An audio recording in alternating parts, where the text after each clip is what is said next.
کہ جنگ کی صورت میں اس کا حاصل کرنا آسان نہ ہوتا۔ تفصیل یہ ہے، ایلا کے حاکم یحنا بن روبا نے آپ علیہ السلام کی خدمت میں حاضر ہو کر جزیے کی ادائیگی منظور کی اور صلح کا معاہدہ کیا۔ جربا اور ازروح کے باشندوں نے بھی خدمت نبوی میں حاضر ہو کر جزیہ دینا منظور کیا۔ رسول اللہ نے ان کے لیے ایک تحریر لکھ دی جو ان کے پاس محفوظ تھی۔ آپ علیہ السلام نے حاکم ایلا کو بھی ایک تحریر لکھ دی جو یہ تھی: بسم اللہ الرحمن الرحیم، یہ پروانہ امن ہے اللہ کی جانب سے اور نبی محمد رسول اللہ کی جانب سے یحنا بن روبا اور باشندگان ایلا کے لیے۔ خشکی اور سمندر میں ان کی کشتیوں اور قافلوں کے لیے اللہ کا ذمہ ہے اور محمد صلی اللہ علیہ وسلم نبی کا ذمہ ہے، اور یہی ذمہ ان شامی اور سمندری باشندوں کے لیے ہے جو یحنا کے ساتھ ہوں۔ ہاں، اگر ان کا کوئی آدمی کوئی گڑبڑ کرے گا تو اس کا مال اس کی جان کے آگے روک نہ بن سکے گا، اور جو آدمی اس کا مال لے لے گا اس کے لیے وہ حلال ہوگا۔ انہیں کسی چشمے پر اترنے اور خشکی یا سمندر کے کسی راستے پر چلنے سے منع نہیں کیا جا سکتا۔ اس کے علاوہ رسول اللہ نے حضرت خالد بن ولید کو 420 سواروں کا رسالہ دے کر دومت الجندل کے حاکم اکیدر کے پاس بھیج دیا اور فرمایا تم اسے نیل گائے کا شکار کرتے ہوئے پاؤ گے۔ حضرت خالد وہاں تشریف لے گئے۔ جب اتنے فاصلے پر رہ گئے کہ قلعہ صاف نظر آ رہا تھا تو اچانک ایک نیل گائے نکلی اور قلعے کے دروازے پر سینگ رگڑنے لگی۔ اکیدر اس کے شکار کو نکلا۔ چاندنی رات تھی۔ حضرت خالد اور ان کے سواروں نے اسے جا لیا اور گرفتار کر کے رسول اللہ کی خدمت میں حاضر کیا۔ آپ نے اس کی جان بخشی کی اور 2000 اونٹ، 800 غلام، 400 زریں اور 400 نیزے دینے کی شرط پر مصالحت فرمائی۔ اس نے جزیہ بھی دینے کا اقرار کیا۔ چنانچہ آپ نے اسے یحنا سمیت دوما، تبوک، ایلا اور تیما کے شرائط کے مطابق معاملہ طے کیا۔ ان حالات کو دیکھ کر وہ قبائل جو اب تک رومیوں کے آلائے کار بنے ہوئے تھے سمجھ گئے کہ اب اپنے ان پرانے سرپرستوں پر اعتماد کرنے کا وقت ختم ہو چکا ہے، اس لیے وہ بھی مسلمانوں کے حمایتی بن گئے۔ اس طرح اسلامی حکومت کی سرحدیں وسیع ہو کر براہ راست رومی سرحد سے جا ملی اور رومیوں کے آلائے کاروں کا بڑی حد تک خاتمہ ہو گیا۔ اسلامی لشکر تبوک سے مظفر و منصور واپس آیا۔ کوئی ٹکر نہ ہوئی۔ اللہ جنگ کے معاملے میں مومنین کے لیے کافی ہوا۔ البتہ راستے میں ایک جگہ ایک گھاٹی کے پاس 12 منافقین نے نبی علیہ السلام کو قتل کرنے کی کوشش کی۔ اس وقت آپ علیہ السلام اس گھاٹی سے گزر رہے تھے اور آپ علیہ السلام کے ساتھ صرف حضرت عمار تھے جو اونٹنی کی نکیل تھامے ہوئے تھے، اور حضرت حذیفہ بن جمان تھے جو اونٹنی ہانک رہے تھے۔ باقی صحابہ کرام دور وادی کے نشیب سے گزر رہے تھے، اس لیے منافقین نے اس موقع کو اپنے ناپاک مقصد کے لیے غنیمت سمجھا اور آپ علیہ السلام کی طرف قدم بڑھا دیا۔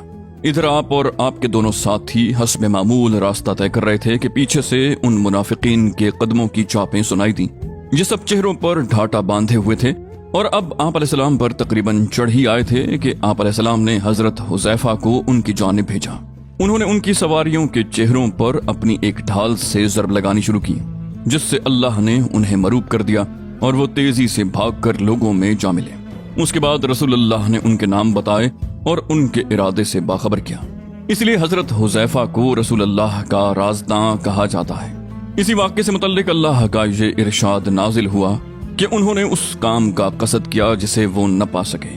خاتمہ سفر پر جب دور سے نبی علیہ السلام کو مدینے کے نقوش دکھائی پڑے تو آپ علیہ السلام نے فرمایا، یہ رہا تابہ اور یہ رہا احد، یہ وہ پہاڑ ہے جو ہم سے محبت کرتا ہے اور جس سے ہم محبت کرتے ہیں۔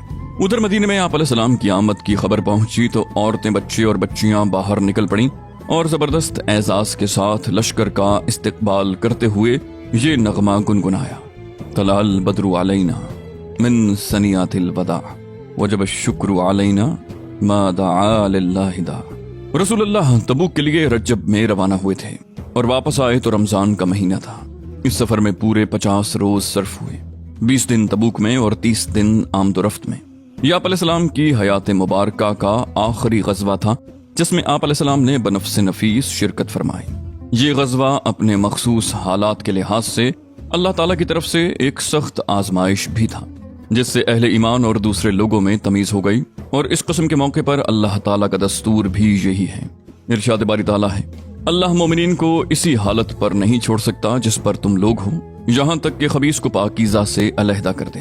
چنانچہ اس غزوے میں سارے کے سارے مومنین صادقین نے شرکت کی اور اس سے غیر حاضری نفاق کی علامت قرار پائی۔ چنانچہ کیفیت یہ تھی کہ اگر کوئی پیچھے رہ گیا تھا اور اس کا ذکر رسول اللہ سے کیا جاتا تھا تو آپ علیہ السلام فرماتے کہ اسے چھوڑو، اگر اس میں خیر ہے تو اللہ اسے جلد ہی تمہارے پاس پہنچا دے گا، اور اگر ایسا نہیں ہے تو پھر اللہ نے تمہیں اس سے راحت دے دی ہے۔ غرض اس غزوے سے یا تو وہ لوگ پیچھے رہے جو معذور تھے، یا وہ لوگ جو منافق تھے، جنہوں نے اللہ اور اس کے رسول سے ایمان کا جھوٹا دعویٰ کیا تھا اور اب جھوٹا عذر پیش کر کے غزوے میں شریک نہ ہونے کی اجازت لی تھی اور پیچھے بیٹھ رہے تھے، یا سرے سے اجازت لیے بغیر ہی بیٹھے رہے تھے۔ ہاں 3 آدمی ایسے تھے جو سچے اور پکے مومن تھے اور کسی وجہ کے بغیر پیچھے رہ گئے تھے۔ انہیں اللہ نے آزمائش میں ڈالا اور پھر ان کی توبہ قبول کی۔ اس کی تفصیل یہ ہے کہ واپسی پر رسول اللہ مدینے میں داخل ہوئے تو حسب معمول سب سے پہلے مسجد نبوی میں تشریف لے گئے، وہاں 2 رکعت نماز پڑھی، پھر لوگوں کی خاطر بیٹھ گئے۔ ادھر منافقین نے، جن کی تعداد 80 سے کچھ زیادہ تھی، آ کر عذر پیش کرنے شروع کر دیے اور قسمیں کھانے لگے۔ آپ نے ان سے ان کا ظاہر قبول کرتے ہوئے بیعت کر لی اور دعائیں مغفرت کی اور ان کا باطن اللہ کے حوالے کر دیا۔ باقی رہے تینوں مومنین صادقین، یعنی حضرت کعب بن مالک، مرارہ بن ربی اور ہلال بن امیہ۔ انہوں نے سچائی اختیار کرتے ہوئے اقرار کیا کہ ہم نے کسی مجبوری کے بغیر غزوے میں شرکت نہیں کی تھی۔ اس پر رسول اللہ نے صحابہ کرام کو حکم دیا کہ ان تینوں سے بات چیت نہ کریں، چنانچہ ان کے خلاف سخت بائیکاٹ شروع ہو گیا۔ لوگ بدل گئے، زمین بھیانک بن گئی اور کشادگی کے باوجود تنگ ہو گئی، خود ان کی جان پر بن آئی۔ سختی یہاں تک بڑھی کہ 40 روز گزرنے کے بعد حکم دیا گیا کہ اپنی عورتوں سے بھی الگ رہیں۔ جب بائیکاٹ پر 50 روز پورے ہو گئے تو اللہ نے ان کی توبہ قبول کیے جانے کا مژدہ نازل فرمایا۔ ارشاد ہوا، اور اللہ نے ان 3 آدمیوں کی بھی توبہ قبول کی جن کا معاملہ مؤخر کر دیا گیا تھا، یہاں تک کہ جب زمین اپنی کشادگی کے باوجود ان پر تنگ ہو گئی اور ان کی جان بھی ان پر تنگ ہو گئی، اور انہوں نے یقین کر لیا کہ اللہ سے بھاگ کر کوئی جائے پناہ نہیں ہے مگر اسی کی طرف۔ پھر اللہ ان پر رجوع ہوا تاکہ وہ توبہ کریں۔ یقیناً اللہ توبہ قبول کرنے والا رحیم ہے۔ اس فیصلے کے نزول پر مسلمان عموماً اور یہ تینوں صحابہ کرام خصوصاً بے حد و حساب خوش ہوئے۔ لوگوں نے دوڑ دوڑ کر بشارت دی، خوشی سے چہرے کھل اٹھے اور انعامات اور صدقے دیے۔ در حقیقت یہ ان کی زندگی کا سب سے باسعادت دن تھا۔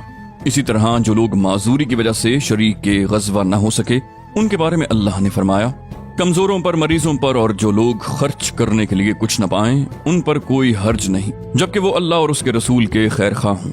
ان کے متعلق نبی علیہ السلام نے بھی مدینے کے قریب پہنچ کر فرمایا تھا، مدینے میں کچھ ایسے لوگ ہیں کہ تم نے جس جگہ بھی سفر کیا اور جو وادی بھی طے کی وہ تمہارے ساتھ رہے۔ انہیں عذر نے روک رکھا تھا۔ لوگوں نے کہا، یا رسول اللہ، وہ مدینے میں رہتے ہوئے بھی ہمارے ساتھ تھے۔ آپ علیہ السلام نے فرمایا، ہاں، مدینے میں رہتے ہوئے بھی۔ یہ غزوہ جزیرۃ العرب پر مسلمانوں کا اثر پھیلانے اور اسے تقویت پہنچانے میں بڑا مؤثر ثابت ہوا۔ لوگوں پر یہ بات بڑی اچھی طرح واضح ہو گئی کہ اب جزیرۃ العرب میں اسلام کی طاقت کے سوا اور کوئی طاقت زندہ نہیں رہ سکتی۔ اس طرح جاہلین اور منافقین کی وہ بچی کچی آرزویں اور امیدیں بھی ختم ہو گئیں جو مسلمانوں کے خلاف گردش زمانہ کے انتظار میں ان کے نہا خانہ دل میں پنہاں تھیں، کیونکہ ان کی ساری امیدوں اور آرزوؤں کا محور رومی طاقت تھی، اور اس غزوے میں اس کا بھی بھرم کھل گیا تھا۔ اس لیے ان حضرات کے حوصلے ٹوٹ گئے اور انہوں نے امر واقعہ کے سامنے سپر ڈال دی کہ اب اس سے بھاگنے اور چھٹکارا پانے کی کوئی راہ ہی نہیں رہ گئی، اور اسی صورتحال کی بنا پر اب اس کی بھی ضرورت نہیں رہ گئی تھی کہ مسلمان منافقین کے ساتھ رفق اور نرمی کا معاملہ کریں۔ لہٰذا اللہ نے ان کے خلاف سخت رویہ اختیار کرنے کا حکم صادر فرمایا، یہاں تک کہ ان کے صدقے قبول کرنے، ان کی نماز جنازہ پڑھنے، ان کے لیے دعائیں مغفرت کرنے اور ان کی قبروں پر کھڑے ہونے سے روک دیا، اور انہوں نے مسجد کے نام پر سازش اور دسیسہ کاری کا جو گھونسلہ تعمیر کیا تھا اسے ڈھا دینے کا حکم دیا۔ پھر ان کے بارے میں ایسی ایسی آیات نازل فرمائیں کہ وہ بالکل ننگے ہو گئے اور انہیں پہچاننے میں کوئی ابہام نہ رہا۔ گویا اہل مدینہ کے لیے ان آیات نے ان منافقین پر انگلیاں رکھ دیں۔ اس غزوے کے اثرات کا اندازہ اس سے بھی کیا جا سکتا ہے کہ فتح مکہ کے بعد، بلکہ اس سے پہلے بھی، عرب کے وفود اگرچہ رسول اللہ کی خدمت میں آنا شروع ہو گئے تھے، لیکن ان کی بھرمار اس غزوے کے بعد ہی ہوئی۔ اس غزوے سے متعلق سورہ توبہ کی بہت سی آیات نازل ہوئیں، کچھ روانگی سے پہلے، کچھ روانگی کے دوران اور کچھ مدینے واپس آنے کے بعد۔ ان آیات میں غزوے کے حالات ذکر کیے گئے ہیں، منافقین کا پردہ کھولا گیا ہے، مخلص مجاہدین کی فضیلت بیان کی گئی ہے، اور مومنین صادقین جو غزوے میں گئے تھے اور جو نہیں گئے تھے ان کی توبہ کی قبولیت کا ذکر ہے۔